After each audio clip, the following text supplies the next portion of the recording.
Hello viewers, welcome back to my channel. আবারও হাজির হলাম তোমাদের সামনে নতুন আরেকটি ভিডিও নিয়ে। আশা করি সবাই অনেক ভালো আছো।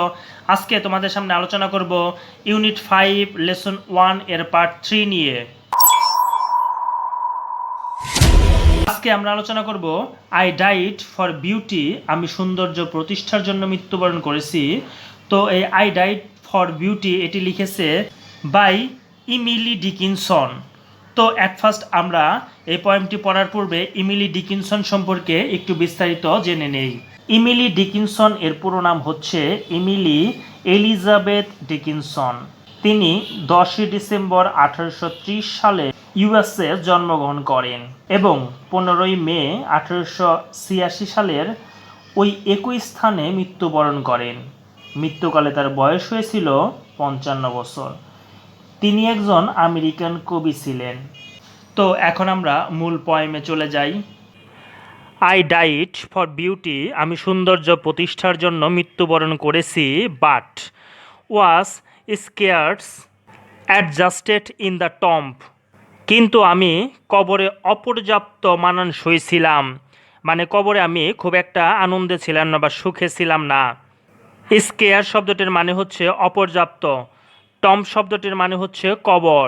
সো আমি সৌন্দর্য প্রতিষ্ঠার জন্য মৃত্যুবরণ করেছি, কিন্তু আমি কবরে অপর্যাপ্ত মানানসই ছিলাম না।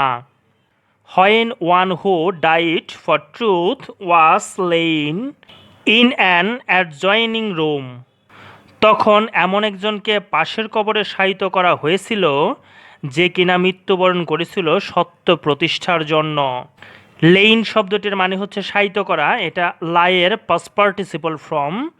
অ্যাডজয়নিং শব্দটির অর্থ হচ্ছে সংলগ্ন, কাছে বা পাশের। সো তখন এমন একজনকে পাশের কবরে শায়িত করা হয়েছিল যে কিনা মৃত্যুবরণ করেছিল সত্য প্রতিষ্ঠার জন্য।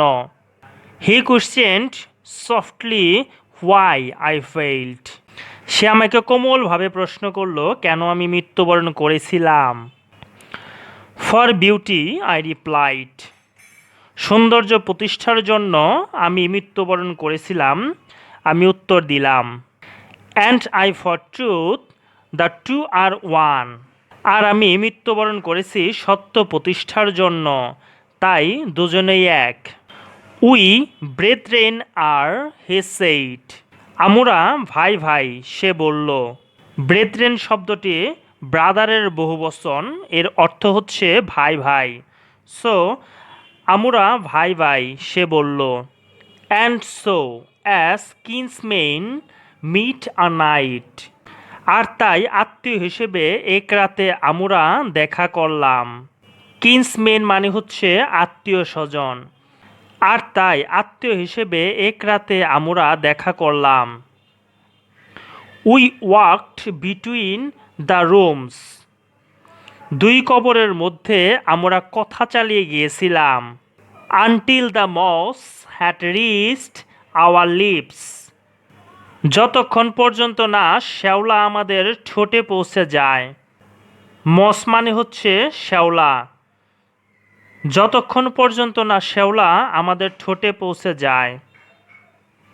And covered up our names, আর যতক্ষণ পর্যন্ত না আমাদের নামগুলোকে ঢেকে ফেলে। কভার মানে হচ্ছে ঢেকে ফেলা, আর যতক্ষণ পর্যন্ত না আমাদের নামগুলোকে ঢেকে ফেলে। সো ভিউয়ার্স, আজকে এ পর্যন্তই। নেক্সট লেসন নিয়ে তোমাদের সামনে আবারও হাজির হব। সে পর্যন্ত সবাই ভালো থাকবে, সুস্থ থাকবে। যদি ভিডিওগুলো ভালো লেগে থাকে তাহলে অবশ্যই লাইক, কমেন্ট, শেয়ার এবং সাবস্ক্রাইব করে পাশেই থাকবে। Till then, bye by.